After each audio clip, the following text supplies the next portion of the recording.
Trains, the final frontier. These are the voyages of two board game reviewers who are about to bite off more than they can chew.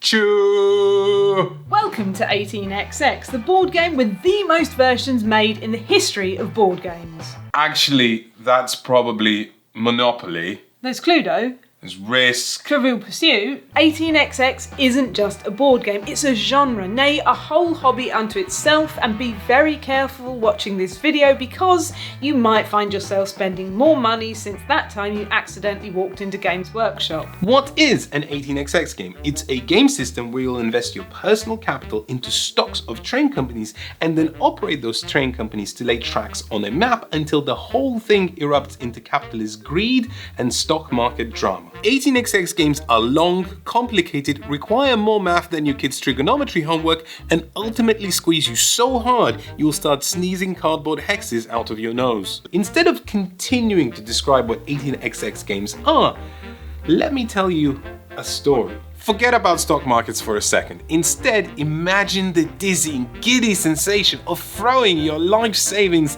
into a new and unproven industry and starting a company. Oh no, I'm broke, but look, this is my beautiful baby boy, and this boy comes with a bucket of cash to develop and make sure that it becomes the best train company this side of Trainsville. Here I have a railway company and I can start carrying goods and making a profit. But instead of paying money out to shareholders, which is what a well-behaved company would do, I'm going to be a rebel, a punk baby if you will, and keep it all in the company coffers.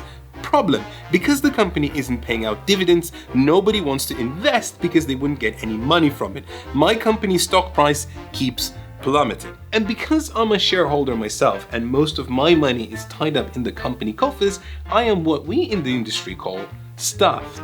Am I stupid? That's a complicated question, but I do have a strategy. Here's the idea. If my shares are cheap and my trains are good and the company is making a lot of money, eventually when it does start paying out, everyone will be like, look at these cheap shares, that will make me a lot of biscuits. I better buy some of those. Suddenly, everybody wants a piece of the pie, and because the company is so popular, stock prices keep skyrocketing. And guess which son of a gun still owns most of it? That's right, this chump. What a lovely ending to a lovely story, right?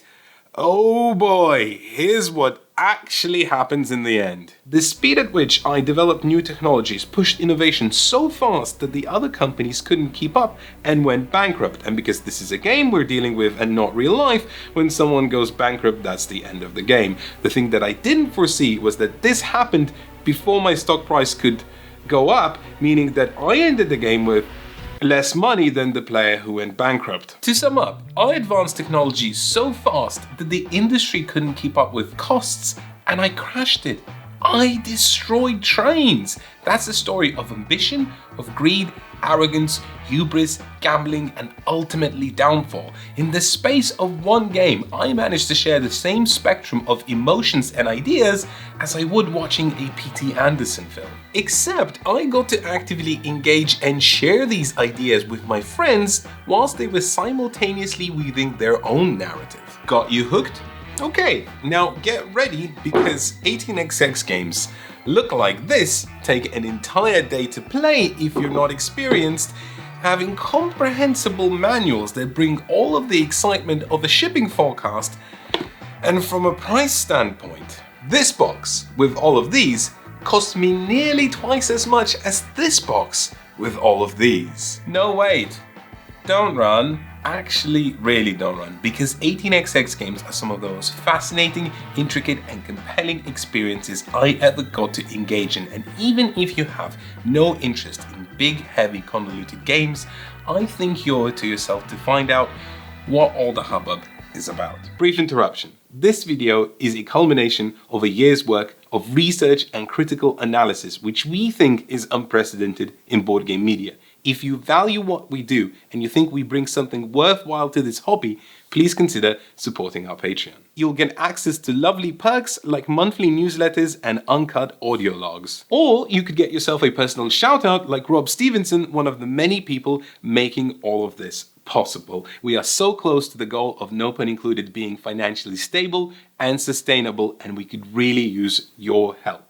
Back to the video. The first 18xx game was called 1829, and it was designed all the way back in 1974 by a man called Francis Tresham. Yes, that is the same Francis Tresham who designed Civilization, which later inspired Civilization. I mean, the video game, not Civilization. That was designed by Mesopotamia, Sigburn on the Sumerians. But it wasn't until the publication of the sequel, imaginatively titled 1830, 12 years later, that things really took off. When I wrote this script, BGG listed over 210 entries for this genre, and now there's 211. And sure, some of these are probably expansions and promos, but I think it's safe to assume that there's well over 100 different 18xx games in existence, which is a number only a little bit less impressive when you realize that a lot of these have just been made in someone's garage. I don't say this as a point of derision. I think it's fantastic how many people have dedicated their time to something that they were pretty sure was never going to see any mainstream attention. Strangely, even after all this time, 1830 survived as a perennial entry, shares a lot of rules DNA with others, and is frequently recommended as a decent entry point. So we're going to be using it as the basis for explaining this beast and delving into some other versions at the end of the video. Also, 18xx games generally come with paper money.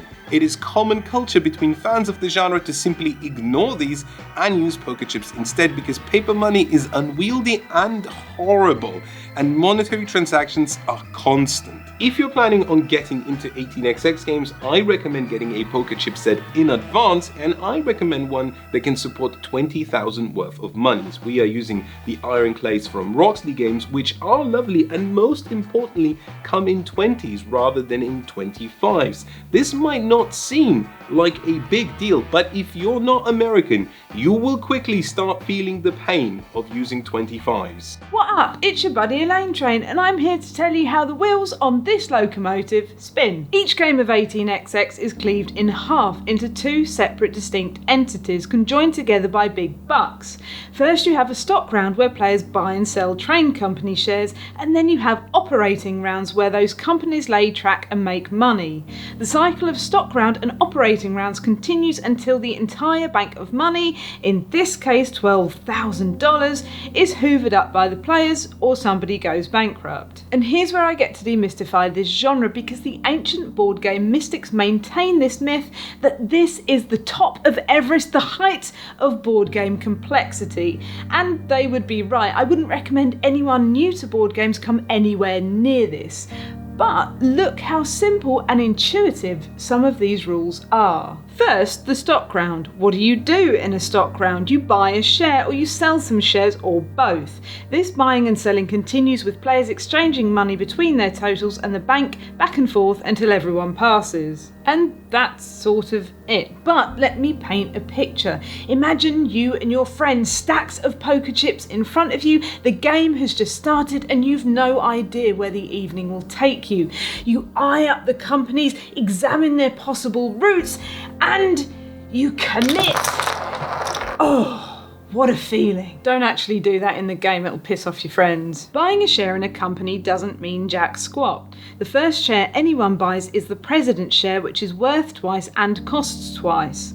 As long as you have that share, you control it, but the company won't do anything until at least 60% of its shares have been purchased. When you buy the president's share, you also set the company's par price, and yes, this game will teach you what phrases like par price mean. So for example, if I par Baltimore on Ohio at 90, each share is now worth 90, and buying them from the initial offering also costs 90. Here's where things get cool. Logically, you want to set the par value as high as you can. The higher the value of your company, the better, right? Not to mention that the par price determines how much money your company starts with. Except that it's entirely possible that you'll set the par value so high you won't have enough money to buy 6 shares in your company and make it float, which means that you're stuck with dead shares that you can't exactly get rid of. And meanwhile, your friends are all running their companies and they are making the dollary-doos. And here is where Elaine Train arrives at the station. The niftiest part of 18xx games is that you have your money, but when you float the company, it has its own money. Are there going to be any more Elaine rhyming with train jokes in this? Because honestly, I had enough of that at school. Wait, what? But the company is mine. If I own it, don't I own its money too? Surely I can just take it. Well, guess what? That's illegal in the game and in the real world, but you want to do it because you win the game if you have the most money in your pockets added together with the value of your shares. Each operating round, your company will be able to lay a piece of track, expanding the network of stations and cities your trains can reach. As your company grows and acquires better trains, it's able to visit more profitable locations and make more money. There's an entire art form dedicated to upgrading rail tiles, but we'll be glossing over this part in the video. Suffice it to say, we'll spend a large part of the game figuring out which tile is the perfect fit, not just to create opportunities for earning the most money now, but also setting up sprawling rail line hellscapes in the future. If you ever played Cities Skylines and lost yourself for hours and hours making ridiculous highway systems, this is kind of like that, except one wrong move and your steamy moneymaker is now a floppy jalopy. Each train you own will travel between cities and each city has a monetary value. Add the values for all the cities and red off-board locations visited by trains you own and that's how much money you make. Except each time the company makes money, that's the company making money and not you. And each time that happens, you have a decision. You can either pay that money out to shareholders or withhold and keep it in the company coffers. Make no mistake, unlike decisions in other board games where there's a pull between two polar opposites and it's genuinely hard to make a decision, in 18xx you always want to pay out to shareholders. Except if you keep doing that, you will ruin yourself. If you pay out, you'll get out your calculator, divide the amount of money your company made by 10, because there are 10 shares in total, and pay that much to each shareholder for each share they have. For example, if my company made $50 and I paid out, I would get $5 per share in the company that I had. This is a predominant way of making personal money in the game, that stuff that lets you win, but also at the same time, your share price goes up. Whereas, if you withhold, your company keeps all the money and your share value immediately drops. Logically, you would never want to withhold. You want money not only because that's your objective, but the more you can invest in shares, the larger your portfolio, the more times those shares will give you money and the cycle continues. And that would all be fine except for one tiny detail. In 18xx games, your trains die. My train's got no nose. How does it smell? Before we venture further into the tunnel of train entropy and the great beyond, we need to delve deeper into the entrails of the operational round. We mentioned briefly that in this part of the game, you run trains to deliver abstracted goods to make real money. Well, not real money, real money. How much money your company makes depends on how many trains you have, how good they are, and how well you've built your route. In this example, I have a single 2 train. When I run my trains, I have to run them through routes I'm connected to, meaning that I have to travel through one of my station tokens. The number on the train determines how many cities I can stop in this case, only 2. And because I have to travel through my station, this is my only legal route. Once again, for each city I stop in, I count its value, add it together, and that's how much money I make. If all I managed to make was $30, the decision whether to withhold or pay out is easy. If I pay out, my share value goes up and I get a little bit of money, in this case $18, because I have 6 shares in my company.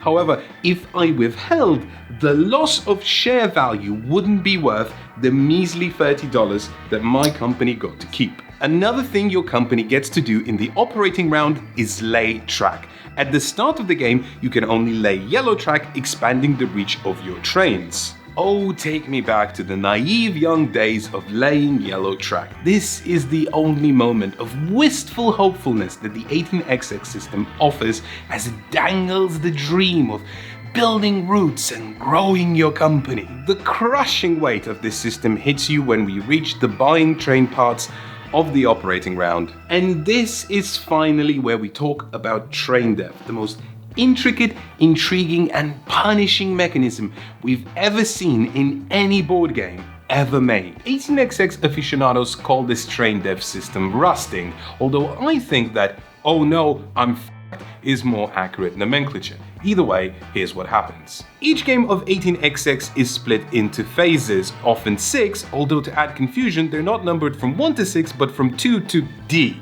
But for the sake of clarity, a better title would be eras. These eras are punctuated by which trains have entered circulation. At the start of the game, we can only buy 2 trains. That's, by the way, a name and not volume, which means we are in era 2. Don't.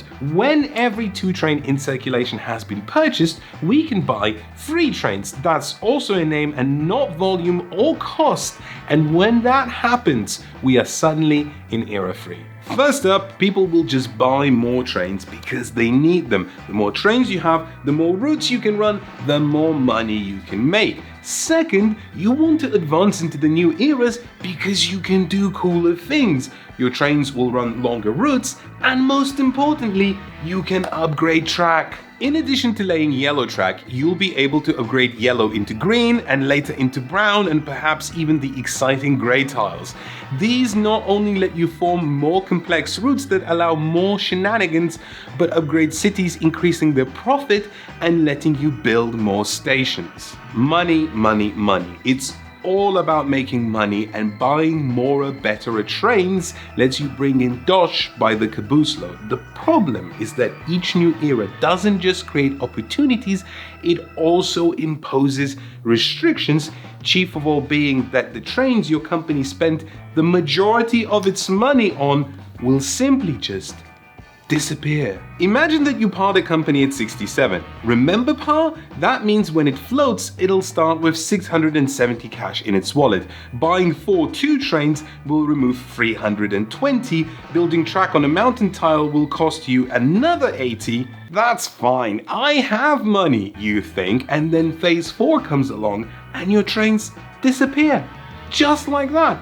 Okay, I'll buy a 4 train, you think to yourself, because they're better, except 4 trains cost $300, money your company no longer has, and because it hasn't got any trains, can't even make more of. That is actually far and away from the worst case scenario. In that situation, my company was missing maybe $30, which in a break from the rules, I would be able to take from my personal cash. Trains keep rusting and better ones are prohibitively expensive to the point where so much of what a good company is defined by its ability to have what is called a permanent train, one so advanced it's never rusted by the game system. In fact, an argument could be made that as long as you manage to deduce which companies are going to end up with good trains in the long run, you needn't do much else to win apart from buy the stock cheap at the start of the game and just sit on the profits. Which is where I take you back to the decision whether to pay out,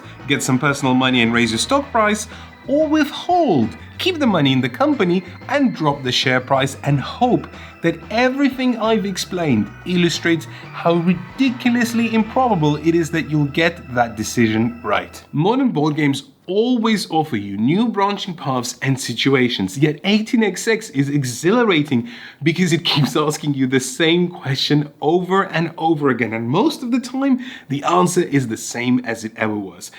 Except sometimes, let me explain this in a different way. Imagine that you're in an orchestra and you've been put in charge of the pianola, but one of the notes is broken, so you have to hit it yourself, and then you just have to time the exact right moment. I missed it, didn't I? But I don't understand. It's my company, my money. Why all this fuss? Why can't I just move money back and forth when I need to? Well, because, Elaine, that's what the grown-ups call embezzlement, and they put you in fancy people jail for it. What if I did it just a little? Welcome to Elaine's guide on how to pass go and not go directly to jail. Whilst 18xx games are very definitive in what you can and can't do, the manual is so detailed and voluptuous, there's enough lines to read between the lines. For example, I'm limited to owning up to 60% of the shares in my own company. I could dump some of the shares into the open market, but unfortunately that would immediately tank their value unless I had reached a barrier point. But what if someone overtakes me? Not a problem. Next stock round I can buy more shares from the initial offering. Doesn't that just put me exactly where I was? Not quite, because now the shares that I sold are in the open market. Each share that is for sale gets 10% of the money when I pay out, but now that money is going to the company rather than a player or the bank. Every time I make money, my company makes money too. Want something steamier? Well, there's frequently more companies in the game than players, and as long as you think you have enough money to float it, you can start a new one. As soon as you have an operational company, you are forced to buy a train and forced to operate, except for one little buy rule. If you have no track extending from that company's starting city, you don't have to do any of that. It can just sit there with piles of cash in its pockets. What good is that? Didn't Efka just go on for 40 minutes about how company money isn't your money? True, but if you have two companies, you can sell trains between them for whatever ridiculous price you want. Here I have a 3 train, and here I have another company that has $1,000. I'll just put this $1,000 here and maybe buy a diesel or something, and you can have this train that's about to die. Good deal. Can this get any meaner? This is stocks we're talking about, the dirty world of Wall Street. You better believe it. 2 words: hostile takeovers. Those are very rare, but they do happen, and you get to watch your friend's face melt as you slowly but surely, with the inescapable gravity of a black hole, buy shares one by one, and there's nothing they can do to outrace you. What happens more frequently, and is equally if not more soul-crushing, are hostile dumpings. Once again, imagine owning 2 companies and having the ability to move assets between them. According to the rules of the game, if there's someone else who has at least 2 shares in my company, I can dump my stock and make them the president. I sell that company a bunk train for an outrageous sum of everything they've got, palm it off on someone else, and the best part? I do all of that in the operating round, and as long as I go before them in the stock round, they literally just have to take it. They have to sit there with the knowledge that in about 20 minutes, there'll be a postman at the door delivering a poo-poo sandwich. The irony that a company can be both desirable enough for you to want to take over and also awful enough to ruin you is just the icing on the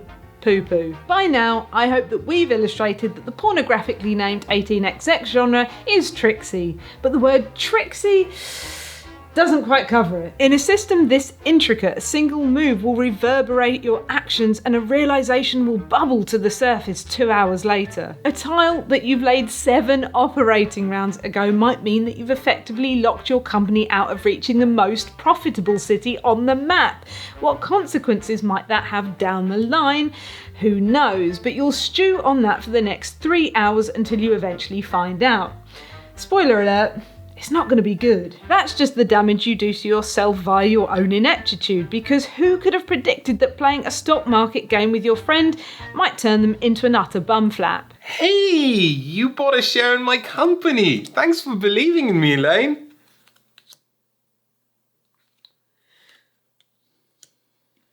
You're just gonna sell it as soon as you get a chance, aren't you? A move can mean so many things. Owning a share is having power over the company because at any point you can sell it. And so you find yourself constantly placating and pleasing your friends just like they were real shareholders, an effort that might not matter because they will drop you like a hot spud as soon as the wind changes. And so what you really need to be able to play this game well is a wind atlas. The first time I played 18XX, I got so angry I didn't want to see my friends for weeks. Playing that game felt like an exercise in having the rug pulled out from under you while simultaneously trying to pull the rug out from under yourself. For 8 hours. Yet not only did I want to return, I had an unimaginable compulsion to tame this beast. I wanted to learn whether it was better to open in NYC because of its close proximity to New York, or PRR because of its potential for better routes in the long game. And that's just one map, one game in this system. Each game comes with a new landscape, new propositions, but also with multitudes of twists. From company mergers to canals and tunnels to compact reimaginings to ridiculous stock games that let you sell stock you don't own. Each new version is a world to explore, a world to master, and it might actually take you a lifetime to do it. Every tile I laid opened different possibilities, infused with the heady aroma of a musky darkroom of grown adults doing pretend financial gambling. If nothing else, I hope that this video does for 18xx what the film Rounders did for poker, except this is just an underground club of accountants and nobody gets beaten up or murdered.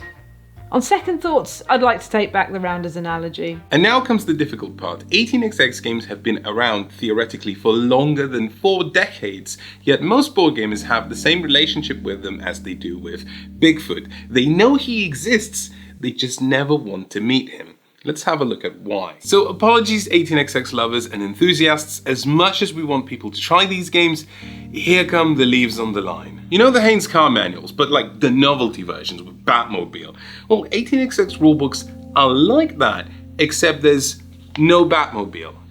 It's basically just a car manual. Reams and reams of black on white bullet points, and not a single line has been written with novice players in mind. Reading these is akin to joining an archaeology lecture when all you know about archaeology is that Harrison Ford looks good in a tweed jacket. And you might rightly ask me, they had 40 years to perfect this. Why is there no good beginner 18xx rulebook? Because 18xx games drive the desire to try more and more entries, it makes sense to write them for people who already know how to play the game. After I knew how to play one game, all I had to do was just fish out the differences, and then I knew how to play the next game in the system. And this isn't just opinion. Some of these rulebooks are literally not even pretending and directly written to people who already know how to play the game. Feel like you can handle a bad rulebook? Buckle up, because we haven't even told you about privates. Don't worry, I'm not going to teach you about underwear. What I'm talking about is little mini private companies that you bid for at the start of the game. Not only are the rules for bidding for privates completely alien to the rest of the game and require you to learn an altogether new system that will be useful for 15 minutes and then discarded like a banana peel, you'll also be bidding on game-breaking abilities which will 1. Potentially win or lose you the game, and 2. Are impossible to understand whether they're good, bad, or how to value them. To carry the analogy further, they're the banana peel that you throw away but then slip on later and crack your head. Forget the rulebook for a second. Why is the art a declaration of war to color palettes across the globe? Well, apparently because this is the best thing that the 18xx publishing and playing community could come up with that isn't difficult to read. Don't get me wrong, there are redesigns and they are much prettier. They're just not welcome. The more I dug, the more I found wonderful, inviting people juxtaposed with a community feel that actively argues for everything that keeps people out. Let's talk about length, and I can already hear fans commenting, "Me and my friends can finish a game of 1817 in under 3 hours. Yes, but this video isn't for you. The reality of sitting down to play this for the first time is that you will spend the day surrounded by calculators and Excel spreadsheets. And no, this isn't a joke. Programmed Excel sheets are an actual tool that people use to make these games run smoother. Because you have to play until someone goes bankrupt, or much more likely the bank runs out of money, the game end feels defined by capacity rather than natural development. Eventually you will have laid all the track that you want to lay, and there's nothing you or anyone can do to increase per round yield capacity. But the bank is still saying, there's like 6 more operating rounds left, you had better get to it. And thus, instead of ending on a crescendo, these games let out steam like a tired old train chugging languidly towards the terminal station. You sit there miserable and tired after hours of calculator magic, wishing that you'd called it a day a while ago. In fact, and I'm not joking, I once won a game in my sleep because it was 1 AM, I asked all the other players to auto-run my companies, and I went to bed. You know how he said once you dive in, you will just want to explore more and more and more games in this genre? That's because there is so much to discover, and each game brings with it something new but moulded out of something that is already familiar. It's like having one enormous sandpit by the virtue of having lots of little sandpits stacked together. But also I have a sneaking suspicion that new entries get made because the more you play one game in the system, the more you're bored by it. I've long suspected that some board games are actually more fun when you make mistakes. The first time that I bought 2 shares in someone else's company, that company was immediately trashed and then dumped on me, which was infuriating, yes, but that game was punctuated by a dramatic event, and it's one that I will never forget.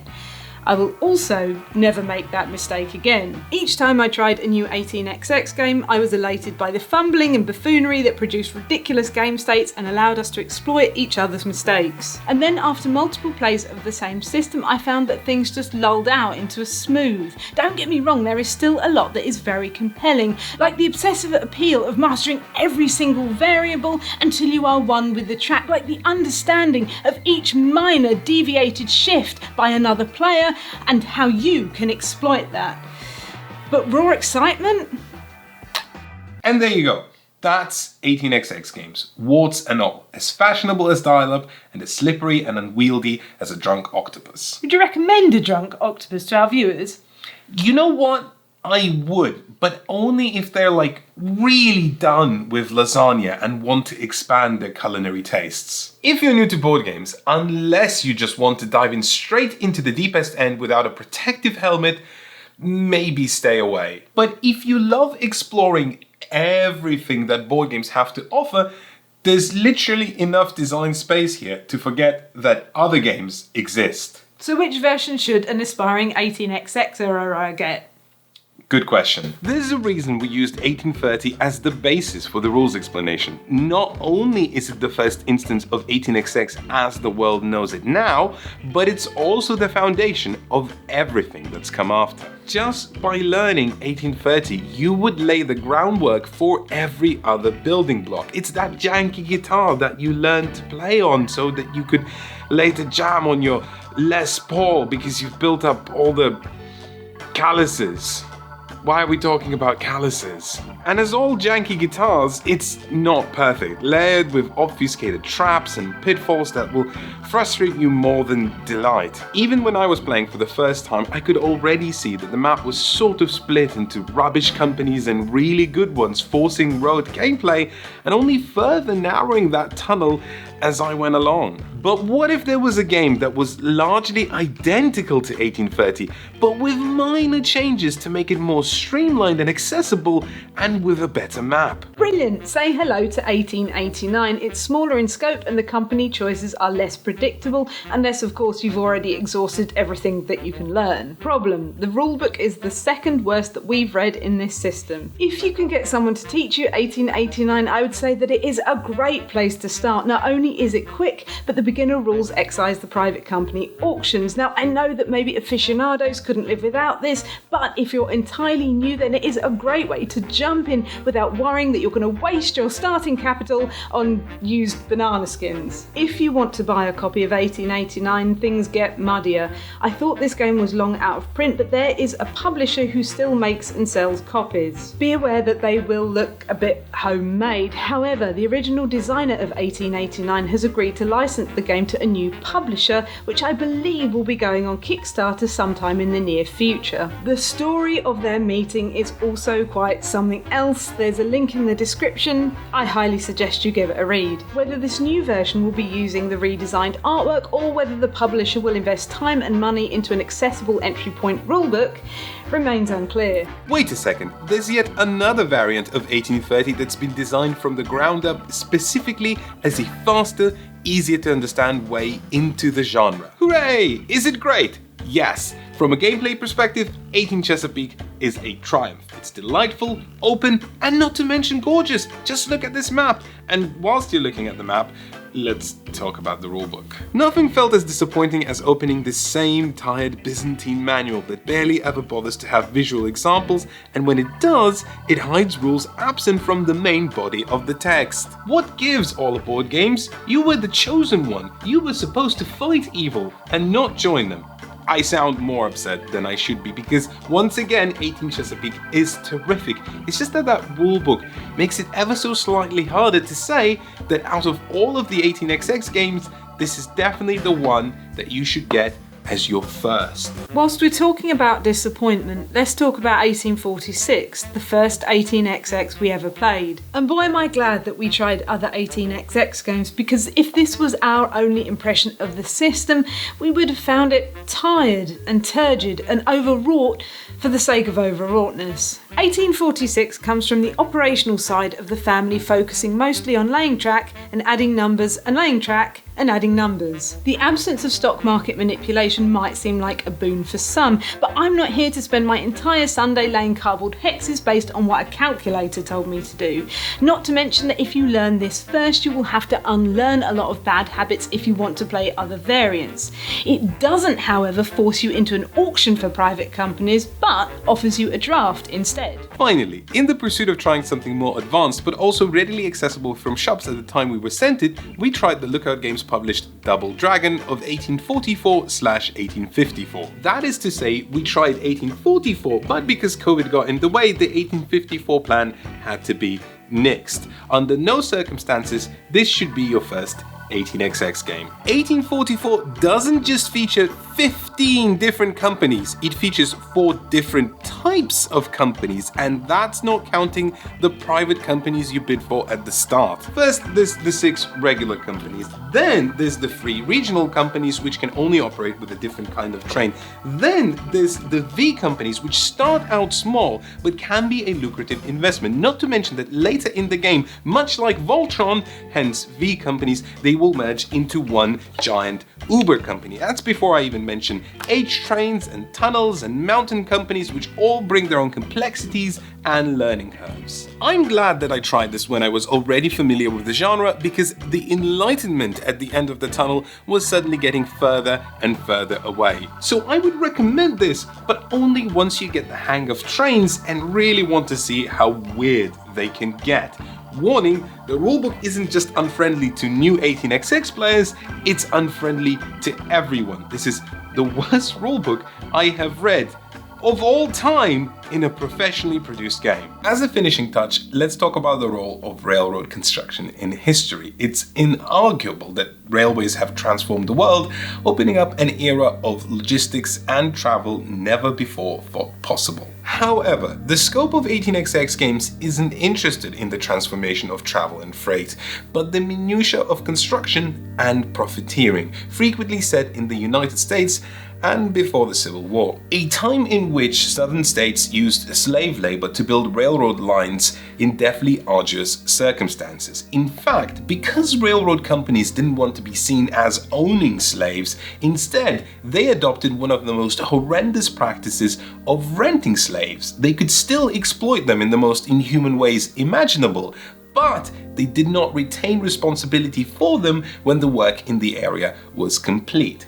Jolly, right? I'm not here to moralize. Look at almost any period of history and it is rife with greed and the worst examples of what humanity is capable of. But the exploitation of slaves in America reverberates to this day, and our modern world reaps the benefits of their torture. Even if, for some weird argument's sake, you removed slavery from the picture, railroad construction workers were treated horrendously no matter where they lived, because hey, the job had to be done. A real miracle. We're not entirely sure if the railways depicted in 18XX games did practice slave labor. For example, the Baltimore and Ohio Company that features in 1830, 1846, 18 Chesapeake, and many others did operate in the southern states and did build railways there before the Civil War, although their website claims that there is no evidence to suggest that they ever used slave labor. What that means, I'm not entirely sure. That's not to say that 18XX game designers are somehow purposefully discriminatory or inconsiderate.